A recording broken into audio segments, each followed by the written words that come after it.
Hello मेरी YouTube family, कैसे हैं आप सब।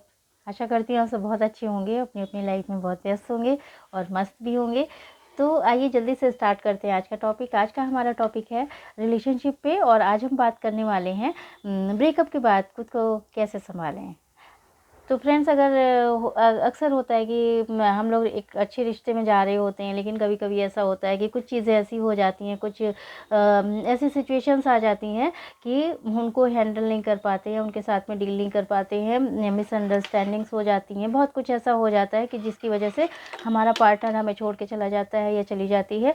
और उस सिचुएशन में हमारा ब्रेकअप हो जाता है, और उस स्थिति को कैसे संभालें, उस स्थिति में हम अपने आप को कैसे संभालें, हम ऐसा क्या करें जो हम इन चीज़ों से निजात पा सकें, और हम अपनी उसी पुरानी हैप्पी लाइफ में कैसे वापस जाएं। ये सारी चीज़ें हमारे आगे एकदम मुँह खोल के खड़ी हो जाती हैं, और हमें समझ में नहीं आता हम क्या करें, क्योंकि उस समय पे हम इतना ज़्यादा परेशान हो रहे होते हैं। हमें बिल्कुल भी लगता है कि अब हम कैसे रहेंगे, अब हम क्या करेंगे। और क्योंकि आपको जैसे कि हम सभी जानते हैं ना कि एक रिश्ते को बनाने में बहुत टाइम लगता है, बहुत चीज़ें होती हैं, तब एक जाके कहीं रिश्ता अच्छा बनता है। और अचानक से जब वो रिश्ता टूट जाता है तो जाहिर सी बात है, बहुत मुमकिन है कि हम एक ऐसी स्थिति में पहुंच जाएंगे जहां से दुख के सिवा हमें कुछ नहीं दिखाई देता है, समझ में नहीं आता है कि अब हम क्या करेंगे।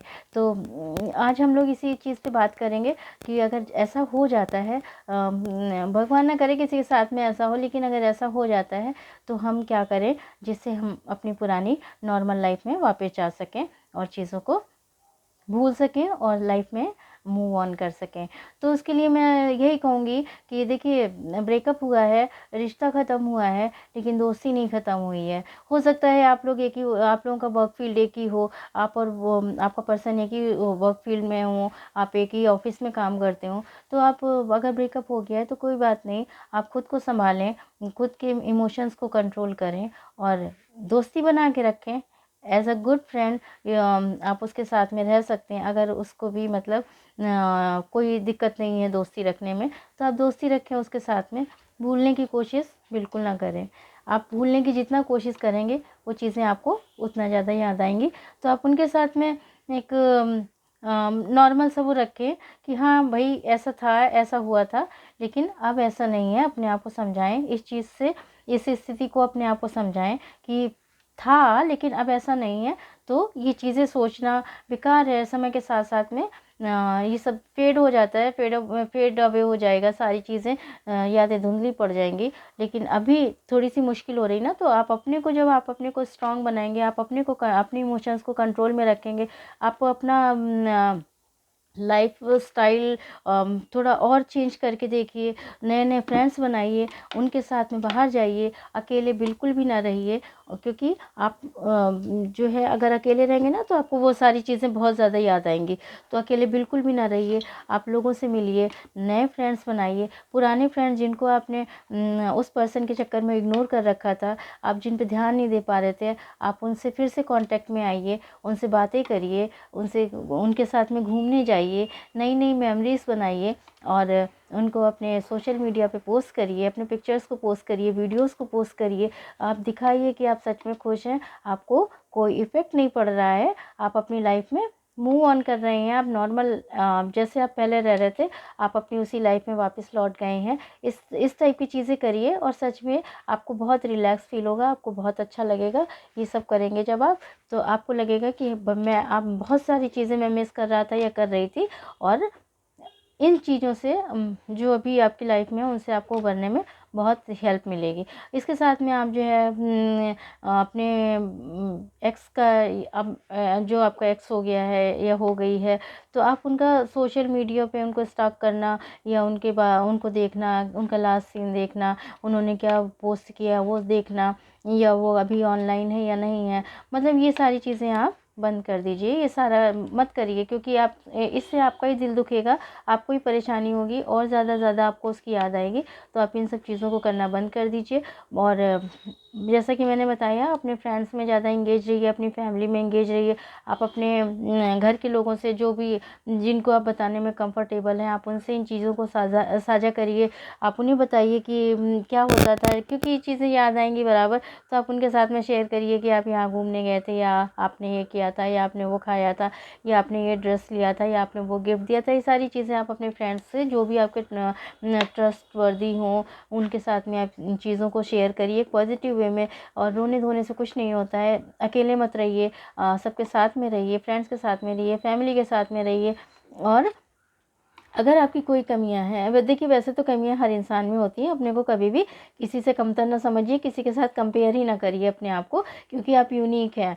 हर पर्सन अपने आप में यूनिक होता है, अच्छाइयों और कमियों के साथ में हर पर्सन अपने आप में यूनिक होता है। लेकिन अगर आप में कुछ ऐसी कमी है जिनको आपको लगता है कि आप उनको सही सुधार सकते हैं, तो आप उनको सुधारने की कोशिश करिए। अपने करियर पे ध्यान दीजिए, अपनी पढ़ाई, अगर आप स्टडी कर रहे हैं, स्टूडेंट हैं, तो आप अपनी पढ़ाई पे ध्यान दीजिए, अपने करियर पे ध्यान दीजिए, अपने जॉब के बारे में सोचिए, आप अपने प्रमोशंस के बारे में सोचिए। ये सारी चीज़ें करिए, अपने बारे में सोचिए, अपने से प्यार करिए, अपने केयर खुद करिए। अभी तक तो आप दूसरे की केयर कर रहे थे ना, अभी आप अपनी केयर करिए। और लोगों से खूब मिलिए जुलिए, जो जिस चीज़ में भी आपका इंटरेस्ट है, आप अपने उस चीज़ को, आप उस क्रिएटिविटी को अगर कोई है तो आप उसको डेवलप करिए, आप उसके लिए टाइम निकालिए। लाइक आप कुछ भी, जो भी आपको पसंद है, आप वो चीज़ें करिए। और लाइट म्यूज़िक सुनिए। अगर आपको नींद नहीं आती है तो आपको लाइक स्लीपिंग पिल्स लेने की ज़रूरत नहीं है, आप लाइट म्यूज़िक सुनिए, मेडिटेशन करिए, योगा करिए, ये सारी चीज़ें करिए। ये सारी चीज़ें इतना हेल्प करेंगी आपको कि आप बहुत जल्दी उस सिचुएशन से आपको उबरने में मदद मिलेगी। और बहुत से लोग जो हैं बहुत दुख में आ जाते हैं, तो उनको लगता है कि हम नशा करेंगे और सारी चीज़ों को भूल जाएंगे और हमारी लाइफ बहुत हमें ईजी लगेगी। तो कितना ईजी लगेगी, जब तक आप उस नशे के उसमें रहेंगे ना, तभी तक लगेगी। लेकिन आप इन सारी चीज़ों से बचिए, नशे की लत से बचिए, क्योंकि आप एक चीज़ को सुधारने के चक्कर में आप दूसरे उसमें गिरते जा रहे हैं ना। तो आपको ऐसा भी नहीं करना है, आपको तो अपनी लाइफ को और बेहतर बनाना है, आपको तो और आगे अच्छा करना है। तो आपको इन सब चीज़ों से दूर रहना है और इन सब चीज़ों के बारे में बिल्कुल भी नहीं सोचना है। अपनी फैमिली के बारे में सोचिए। आप एक पर्सन के लिए आप इतना परेशान हो रहे हैं, जिससे आप कुछ ही अरसा हुआ होगा मिले हुए, या कुछ साल हुए होंगे, लेकिन आपकी फैमिली जहाँ पे आप जन्म से रह रहे हैं, जिन्होंने आपको जन्म दिया है, आप उनके साथ में रह रहे हैं, अगर वो आपकी इस तरह की चीज़ें देख रहे हैं, ये सिचुएशन देख रहे हैं, कंडीशन देख रहे हैं, तो सोचिए उनको कितना अंदर से दुख होगा। तो आप उन पे ध्यान, आप उनके दुख को ध्यान रखते हुए आप खुश रहने की कोशिश करिए। मुश्किल है, लेकिन धीरे धीरे सब आसान हो जाएगा। तो आप जो है अपने इस ट्रॉमा वाली सिचुएशन से बाहर निकलने के लिए पूरी तरह से स्ट्रांग बनिए, खुश रहिए, आगे बढ़िए, मूव ऑन करिए, अपने करियर पे ध्यान दीजिए, अपनी पढ़ाई पे ध्यान दीजिए। अपना कोई भी जो अभी आपका शौक़ हो, उसमें आप अपना इंटरेस्ट क्रिएट करिए और ज़्यादा क्रिएटिव करने की कोशिश करिए। और अगर आपका पर्सन आपको कहीं पे भी मिलता है, या मिलती है, तो आप उसे एक नॉर्मल बिहेव कर सकें, ये वाला एटीट्यूड रखिए। रिवेंज लेने या बदला लेने की भावना बिल्कुल भी मत रखिए, क्योंकि इन सब चीज़ों में कुछ नहीं रखा है, बल्कि आपको और ज़्यादा परेशानी होगी। तो इन सारी चीज़ों को बिल्कुल भी ध्यान देने की या करने की या कुछ भी सोचने की ज़रूरत नहीं है। और अपनी लाइफ में, आप अपनी लाइफ में बहुत अच्छे जाएंगे, आप अपनी लाइफ में बहुत अच्छा करेंगे। तो शायद एक दिन अगले को भी ये एहसास होगा कि काश कि हम एक साथ होते। इसलिए इस चीज़ को ध्यान में रख के आप और ऊंचाइयों को छूते जाइए और अगले को ये एहसास दिलाइए कि शायद कहीं पे गलती हुई थी, नहीं तो आज वो आपके साथ होते, है ना। आप इस चीज़ को उसको रिमाइंड करवाइए, उसको याद दिलाइए। तो और इन सारी चीज़ों को करिए। और बिल्कुल भी दुखी नहीं होने की ज़रूरत है, बिल्कुल भी खुश रहिए, बहुत अच्छे से रहिए। और क्योंकि ये आप जानते हैं ना कि अगर कुछ होता है तो अच्छे के लिए होता है। आप ये चीज़ अपने माइंड में रखिए, ईश्वर जो भी करता है अच्छे के लिए करता है। हमेशा पॉजिटिव सोचिए। अगर आपके साथ में अच्छा होगा, जो हुआ है वो भी अच्छा हुआ, और आगे जो भी होगा अच्छा होगा। ये सोच आप अपने साथ में रखिए, आप बहुत खुश रहेंगे। और योगा और मेडिटेशन से आपको बहुत हेल्प मिलेगी इन सारी चीज़ों से उबरने में। और इसके साथ साथ में आप अपने आप को बिल्कुल बीमार मत समझिए कि आप बीमार हैं। आप पूरा दिन अपना रूम बंद किए पड़े हैं, आप पूरा दिन सोए जा रहे हैं, आपने पूरी दुनिया से नाता तोड़ लिया है। ये सारी चीज़ें बिल्कुल मत करिए। आप बिल्कुल नॉर्मल जैसे रह रहे थे आप वैसे ही रहिए। लोगों को दिखाइए कि आप खुश हैं, आप अपने को दिखाइए कि आप खुश हैं। आप अंदर से खुश रहने की कोशिश करिए। ये सारी चीज़ें करिए और आप बहुत जल्दी मूव ऑन करेंगे अपनी लाइफ में। ब्रेकअप फिर आपको लगेगा अरे ब्रेकअप जस्ट अ वर्ड, अच्छा हुआ वो पर्सन मेरी लाइफ में अब नहीं है। और बहुत ही ज़्यादा टॉक्सिक रिलेशनशिप अगर हो जाती है ना, तो उससे निकलना ही बेहतर होता है अपने को एक अच्छे उसमें लाने के लिए। क्योंकि आप वहाँ पे भी आप घुट-घुट के जी रहे थे, या आपका पर्सन जो है ना वो भी निकलने की कोशिश में ही था।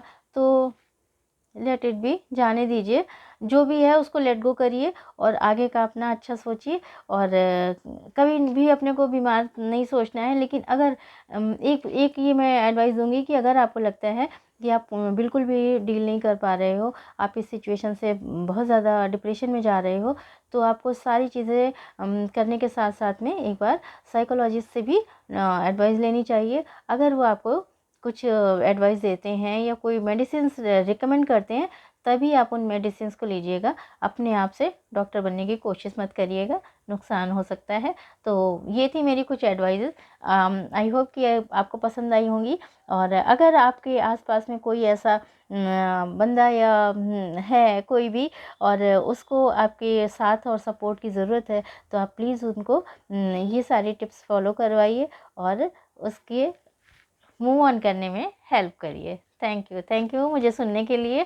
मेरा लिंक पड़ा हुआ है, Insta link and email ID description में। तो अगर आपको कुछ भी पूछना है, कुछ भी क्वेरी है, या आप मुझे कुछ बताना चाहते हैं, तो आप मुझे वहाँ पे कांटेक्ट कर सकते हैं। आप मैसेज ड्रॉप कर सकते हैं और मेल कर सकते हैं। Thank you so much. Bye bye, take care.